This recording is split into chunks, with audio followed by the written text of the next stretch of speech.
Er is nog een patiënt van het Jongens Ziekenhuis op het Jerveen besmet met de MRSA-bacteriën.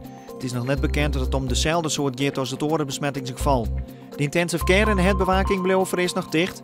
Het ziekenhuis had een speciaal telefoonnummer ingesteld. 3 projecten krijgen al elkaar 14 miljoen euro uit het Waardfonds. Voor Friesland gaat het om het project Waardgebied in de oorlog. Het hield het beroep om 4 bunkercomplexen op de Frieske Waterland toegankelijk te maken voor het publiek. De andere projecten binnen beide op Texel. Ik in Friesland brengt Amerikaan Joert haar een stem uit voor de presidentsverkiezings.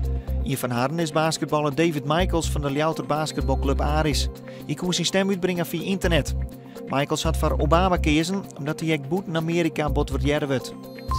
Kapsalon Style & Beauty in Burgum is uitgeroepen tot de leukste kapsalon van Nederland. Justermiddag moesten de nomineren haar in Utrecht presenteren voor de vakjury. Nevens de jury hadden Burgumers het won vanwege haar een frisse ondernemerskip en enthousiaste presentatie. De kapsalon besteedt zo'n 2006. Joenen vannacht regn of lichte regn. De temperatuur leidt om de 8 graden in. Morgen een bruine loft, maar ze nou wat regn. Maar voor het grootste pad droeg waar, maar wat zinnen. Het wordt dan zo'n 11 graden.